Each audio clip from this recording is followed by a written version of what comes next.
সাবেক পুলিশ প্রধান বেনজির আহমেদের 7টি পাসপোর্টের সন্ধান পেয়েছে দুদক। সকালে দুদকের প্রধান কার্যালয়ে পাসপোর্ট জালিয়াতির অভিযোগে পাসপোর্ট অধিদপ্তরের 8 কর্মকর্তাকে জিজ্ঞাসাবাদ করা হয়। দুদকের উপপরিচালক আনোয়ার হোসেনের নেতৃত্বে একটি দল তাদের জিজ্ঞাসাবাদ করে। 4 জন পরিচালক, 1 জন উপপরিচালক এবং 2 জন উপসহকারী পরিচালককে জিজ্ঞাসাবাদ করা হয়েছে। বেনজিরের বিরুদ্ধে অভিযোগ, বেসরকারি চাকরিজীবী পরিচয়ে সাধারণ পাসপোর্ট তৈরি করেছেন তিনি। পাসপোর্ট তৈরির ক্ষেত্রেও আশ্রয় নিয়েছেন নজিরবিহীন জালিয়াতির। কিন্তু নবায়নের সময় ধরা পড়লে তা আটকে দেয় পাসপোর্ট অধিদপ্তর। চিঠি দেয়া হয় র্যাব সদর দপ্তরে, কিন্তু অবৈধ প্রভাব খাটিয়ে সব ম্যানেজ করেন বেনজির। পাসপোর্ট অফিসে না গিয়ে নেন বিশেষ সুবিধা, বানিয়ে নেন সাধারণ পাসপোর্ট। কিছুক্ষণ আগেই দুদক সচিব কথা বলেছেন। বিষয়টি নিয়ে আরো জানাতে আমাদের সঙ্গে দুদক কার্যালয় থেকে যুক্ত হচ্ছেন সহকর্মী কামরুল হাসান। কামরুল, নিশ্চয়ই আমাকে শুনতে পাচ্ছেন। সচিব কি বললেন একটু আপনার কাছ থেকে জানতে চাই।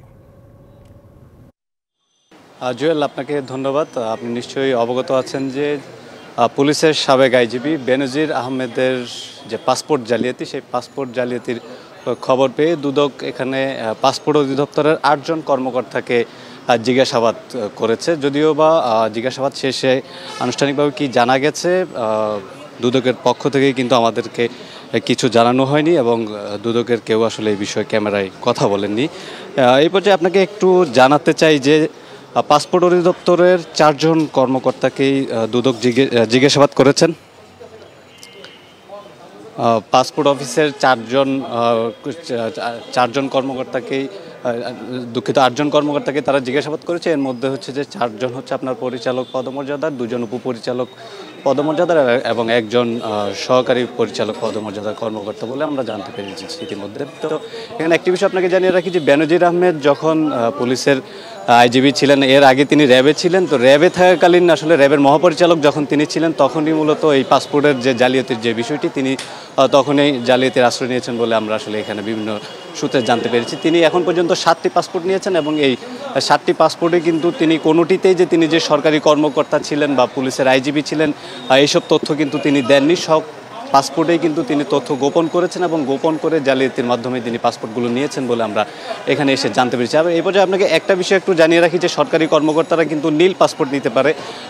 বেনজির আহমেদ কিন্তু সেই পাসপোর্টটিও নেননি। তিনি একেবারেই সাধারণ নাগরিক হিসেবে পরিচয় দিয়ে তিনি পাসপোর্টগুলো নিয়েছেন এবং সেসব পরে কিন্তু জালিয়াতি ছিল, তথ্য জালিয়াতি ছিল।